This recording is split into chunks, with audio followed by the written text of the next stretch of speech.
Hello dear friends, welcome back to our channel. ഇന്ന് ഞാനൊരു കബ്സ റെസിപ്പിയാണ് ചെയ്യുന്നത് കേട്ടോ. നല്ല എളുപ്പത്തിൽ എങ്ങനെ നമുക്ക് മസാലയൊക്കെ കുറച്ചിട്ടുള്ള കബ്സ ചെയ്തെടുക്കാൻ നോക്കാം. അപ്പോൾ നിങ്ങൾ വീഡിയോ ഒക്കെ എല്ലാവരും ഫുള്ളായിട്ട് കാണണം കേട്ടോ. അപ്പോൾ ആദ്യം തന്നെ കോഴി എടുത്തിട്ടുണ്ട്. ഇത് ഒരു 10 പീസായിട്ട് കട്ട് ചെയ്തെടുത്തിട്ടുള്ളതാണ്. ഇത് കുറച്ച് നേരം വിനാഗിരിയിൽ ഇട്ട് വെക്കുകയാണ് കേട്ടോ, ഒരു 10 മിനിറ്റ്. എന്നിട്ട് ഇത് കഴുകിയെടുത്താൽ നന്നായിട്ട് വൃത്തിയാവും. ആ സമയം കൊണ്ട് നമുക്ക് മസാല റെഡിയാക്കി എടുക്കാം. മസാലയ്ക്ക് വേണ്ടിയിട്ട് ഞാനിവിടെ ഒരു 2 ടീസ്പൂൺ മഞ്ഞൾപ്പൊടി എടുത്തിട്ടുണ്ട്. പിന്നെ ഒരു 2 ടീസ്പൂൺ മുളക് പൊടി ചേർക്കുന്നുണ്ട്. ഇതൊരു മാഗി ക്യൂബാണ് കേട്ടോ, നമുക്ക് കടയിൽ നിന്നൊക്കെ മേടിക്കാൻ കിട്ടുന്ന മാഗി ക്യൂബ്. അതുപോലെ തന്നെ കുറച്ച് ഇഞ്ചി വെളുത്തുള്ളി ഒന്ന് ക്രഷ് ചെയ്തെടുത്തിട്ടുള്ളതാണത്. പിന്നെ ഒരു കപ്പ് തൈര് എടുത്തിട്ടുണ്ട്.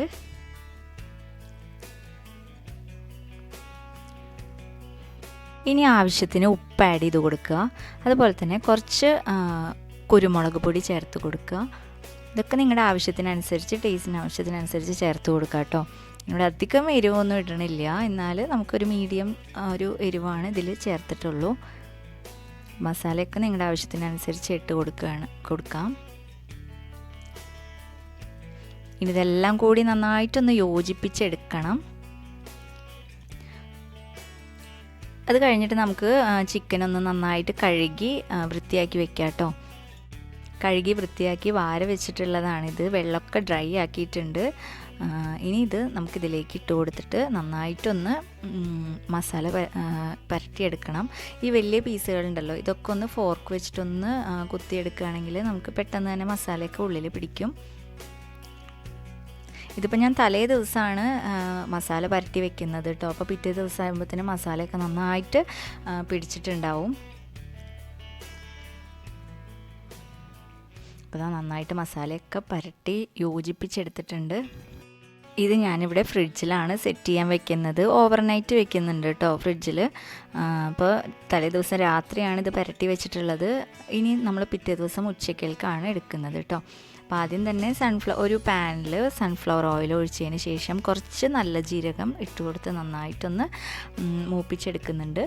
അതിനുശേഷം കുറച്ച് ഒരു ചെറിയ സബോളയാണെങ്കിൽ ഒരു 2 ചെറിയ സബോള ചെറുതാക്കി കഷ്ണാക്കിയത് ചേർത്ത് കൊടുത്തിട്ട് നന്നായിട്ടൊന്ന് കുറച്ചൊന്ന് വഴണ്ടി വരണം എണ്ണയിൽ കിടന്നിട്ട്. അപ്പോൾ ഈ എണ്ണയ്ക്കും ഒക്കെ നന്നായിട്ടൊരു ഉള്ളിയുടെ മണക്കം ഉണ്ടാവും.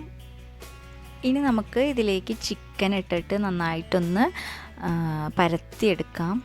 അതായത് ഇങ്ങനെ പരത്തി വെച്ചിട്ട് വേണം നമുക്കിതൊന്ന് ഫ്രൈ ചെയ്തെടുക്കണം. അതായത് നന്നായിട്ട് ഫ്രൈ ചെയ്തെടുക്കണ്ട, ജസ്റ്റ് ഒന്ന് വെന്ത് കിട്ടിയാൽ മതി കേട്ടോ. ഇതുപോലത്തെ ഒരു പരന്ന പാത്രമാകുമ്പോൾ പെട്ടെന്ന് തന്നെ ഇത് ഫ്രൈ ആയി കിട്ടും. ഇതിൽ തന്നെ നമുക്ക് ചോറും വെക്കാം. അപ്പോൾ വേറെ പാത്രമൊന്നും എടുക്കേണ്ട ആവശ്യമില്ല. ഞാനിവിടെ കുക്കറിലൊന്നല്ല ചെയ്തെടുക്കുന്നത്. കുക്കറിൽ വേണമെങ്കിൽ അങ്ങനെയും ചെയ്യാം. നിങ്ങൾക്ക് വലിയ കുക്കർ ഉണ്ടെങ്കിൽ അതിലും ചെയ്തെടുക്കാം കേട്ടോ. അപ്പോൾ ഇതെല്ലാം ഒന്ന് പരത്തി വെച്ച് കൊടുക്കുകയാണ്. എന്നിട്ട് ഇതൊന്ന് മൂടി വെക്കുകയാണ് കേട്ടോ. മൂടി വെച്ചിട്ടൊന്ന് കുറച്ച് സമയം ഒന്ന് വേവിച്ചെടുക്കുക. അപ്പോൾ ഈ ചിക്കനിലത്തെ വെള്ളമൊക്കെ ഇതിലേക്ക് ഇറങ്ങും. അതിനുശേഷം ഞാൻ മറിച്ചിട്ട് കൊടുക്കുകയാണ് കേട്ടോ. അപ്പോൾ മറിച്ചിട്ട് കുറച്ച് സമയം കഴിഞ്ഞപ്പോൾ ഞാനിത് മാറ്റി വയ്ക്കുകയാണ്. നന്നായിട്ടൊന്ന് മൊരിയൊന്നും വേണ്ട, ഒന്ന് വെന്ത് കിട്ടിയാൽ മതി. അതൊന്ന് ഈ എണ്ണയിൽ നിന്ന് മാറ്റിയിട്ടൊന്ന് സ്റ്റെയിനറിലോട്ട് മാറ്റുകയാണ്.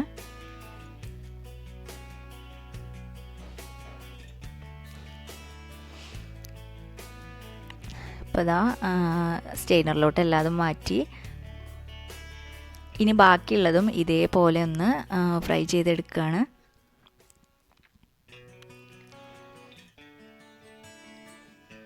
അപ്പോൾ നമ്മുടെ ചിക്കനൊക്കെ റെഡി ആയിട്ടുണ്ട്. ഇനി നമുക്കെല്ലാം ഒരു സ്റ്റെയിനറിലോട്ട് മാറ്റാം.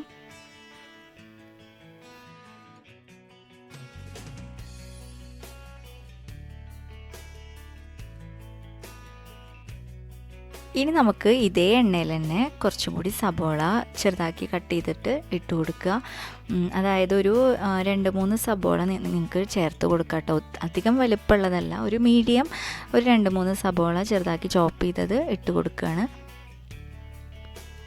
എന്നിട്ട് ഇത് അതിലാവശ്യത്തിൽ ഉപ്പും കൂടിയും ചേർത്തിട്ട് നന്നായിട്ടൊന്ന് വഴറ്റിയെടുക്കുക.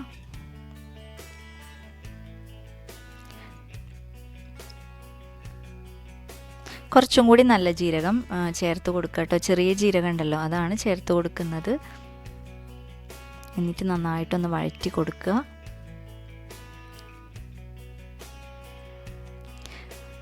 ഒരു കുറച്ച് ഏലക്കായ, അതുപോലെ തന്നെ ഗ്രാമ്പു, പട്ട, ഇതൊക്കെ ഇതിലേക്ക് ചേർത്ത് കൊടുക്കുക.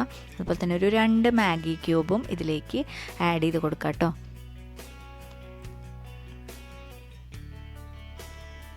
ഇട്ടിട്ട് നന്നായിട്ടൊന്ന് ഒന്നും കൂടി ഒന്ന് യോജിപ്പിച്ചെടുക്കുകയാണ്. ഇനി ഇതിലേക്ക് കുറച്ച് കുരുമുളക് ആഡ് ചെയ്ത് കൊടുക്കുകയാണ്. എന്നിട്ടൊന്ന് വഴറ്റി കൊടുക്കാം. ഇനി നമുക്കിത് റെഡി ആകുമ്പോഴത്തേനും ഒന്ന് അരി ഒന്ന് കുതിർത്തിയെടുക്കാം. ഞാനിവിടെ ഇതുപോലത്തെ ഒരു കപ്പിൽ 2 കപ്പ് അരിയാണ് എടുത്തിട്ടുള്ളത്. ഇത് കബ്സ റൈസ് എന്ന് പറഞ്ഞിട്ട് കബ്സ കിറ്റിലത്തെ അരിയാണ് കേട്ടോ. അപ്പോൾ ഇതൊന്ന് കുതിർത്തിയെടുക്കുകയാണ്. ഇനിയിപ്പോൾ നമ്മൾ നേരത്തെ വഴറ്റി വെച്ചിട്ടുള്ള സബോള ഉണ്ടല്ലോ, അതിലേക്ക് ഒരു 2-3 പച്ചമുളകൊന്ന് കീറിയിട്ട് കൊടുക്കുക. ഞാനിവിടെ കബ്സ കിറ്റിലത്തെ റൈസാണെന്ന് പറഞ്ഞല്ലോ ഉപയോഗിച്ചത്. അപ്പോൾ നിങ്ങൾക്ക് വേണമെങ്കിൽ കബ്സ റൈസ് പ്രത്യേകം മേടിക്കാൻ കിട്ടും, അത് വേണമെങ്കിൽ അതും ചേർത്ത് കൊടുക്കാം കേട്ടോ. ഇത് ചിലപ്പോൾ എല്ലാവർക്കും ഇഷ്ടപ്പെടില്ല ഈ ഒരു കബ്സ കിറ്റിലത്തെ റൈസ്. അപ്പോൾ സെപ്പറേറ്റ് ആയിട്ട് മേടിക്കായിരിക്കും നല്ലത്.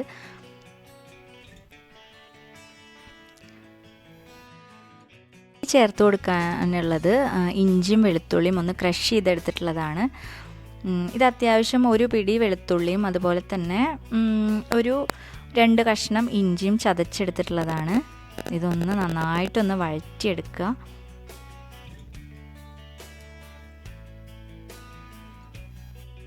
ഇതിലേക്ക് ഇനി ഒരു 2 തക്കാളി ഒന്ന് അരച്ചെടുത്തിട്ടുള്ളത് ചേർക്കുകയാണ് കേട്ടോ. അപ്പോൾ ഇത് നമുക്ക് അളന്നെടുക്കണം. ഇതിപ്പോൾ ഒരു 1/2 കപ്പ് തക്കാളി ഉണ്ട്, തക്കാളിയുടെ പേസ്റ്റ് ഉണ്ട് കേട്ടോ. അപ്പോൾ ബാക്കി നമുക്ക് 1 കപ്പ് റൈസിന് 2 കപ്പ് വെള്ളമാണ് വേണ്ടത്. അപ്പോൾ അതുകൊണ്ട് തന്നെ ഇവിടെ ഇപ്പോൾ ഒരു 1/2 കപ്പ് തക്കാളിയുടെ പേസ്റ്റ് എടുത്തിട്ടുണ്ട്. അപ്പോൾ അതിൻ്റെ ബാക്കി വെള്ളം നമ്മൾ ചേർത്ത് കൊടുത്താൽ മതി. ഇത് നന്നായിട്ടൊന്നും കൂടി സോട്ട് ചെയ്തെടുക്കുക.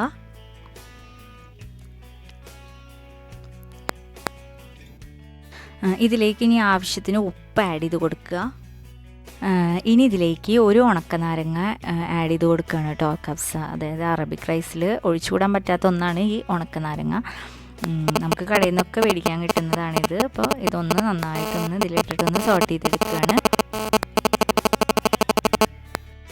ഇനി ഇതിലേക്ക് ചേർത്ത് കൊടുക്കുന്നത് കബ്സ മസാലയാണ് കേട്ടോ. കബ്സ മസാല നമുക്ക് ഈ പാക്കറ്റിലുള്ളത് തന്നെയാണ്, കബ്സ കിറ്റിലുള്ളത് തന്നെയാണ്. അപ്പോൾ അത് ചേർത്ത് കൊടുക്കുക. നിങ്ങൾക്ക് വേണമെങ്കിൽ സെപ്പറേറ്റ് ആയിട്ട് കബ്സ മസാല വാങ്ങിക്കാനും കിട്ടും, അത് ചേർത്ത് കൊടുത്താലും മതി. ഒരു 2 ടേബിൾ സ്പൂൺ കബ്സ മസാല ചേർത്ത് കൊടുക്കുക. എന്നിട്ട് ഇത് നന്നായിട്ടൊന്ന് ഇളക്കി യോജിപ്പിച്ച് കൊടുക്കുക. ഈ മസാലയൊക്കെ നന്നായിട്ടൊന്ന് മൂത്ത് വരണം. മൂത്ത് വന്നിട്ടുണ്ടെങ്കിൽ നമുക്ക് ഇതിലേക്ക് ബാക്കി ഒരു 1.5 കപ്പ് വെള്ളം ഉണ്ടല്ലോ, അതും കൂടിയും ഇതിലേക്ക് ചേർത്ത് കൊടുക്കുക. ചൂടുവെള്ളം ആയിട്ടുണ്ടെങ്കിൽ അത്രയും നല്ലത് കേട്ടോ. ചൂടുവെള്ളം ചേർക്കുകയാണ് നല്ലത്. എന്നിട്ട് നന്നായിട്ടൊന്ന് തിളയ്ക്കാൻ വേണ്ടിയിട്ടൊന്ന് മൂടി വയ്ക്കാം. ഇതിൽ കുറച്ച് ഞാൻ സർവ്വസുഗന്ധിയുടെ ഇല ഇട്ട് കൊടുക്കുന്നുണ്ട്. അപ്പോൾ അതാ നന്നായിട്ട് തിളച്ച് വന്നിട്ടുണ്ട്. ഇനി നമുക്ക് ഈ അരി ഒന്ന് വെള്ളമൊന്നും ഇല്ലാതെ നമുക്ക് ഇതിലേക്ക് ഇട്ട് കൊടുക്കാം.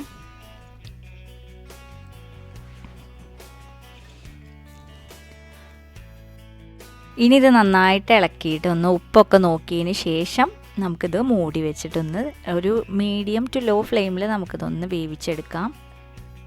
നന്നായിട്ട് ഇളക്കി ഒന്ന് വെള്ളമൊക്കെ വറ്റി വരുന്നത് വരെ നമുക്ക് വെയിറ്റ് ചെയ്യാം. ഇപ്പോൾ നന്നായിട്ട് റൈസൊക്കെ വെന്ത് വന്നിട്ടുണ്ട്.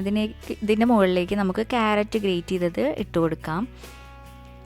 അതിന് ശേഷം നമുക്ക് ഈ നമ്മൾ നേരത്തെ ഫ്രൈ ചെയ്ത് വെച്ചിട്ടുള്ള ചിക്കൻ ഉണ്ടല്ലോ, അത് ഇതിൻ്റെ മുകളിലൊന്ന് പരത്തി കൊടുക്കാം.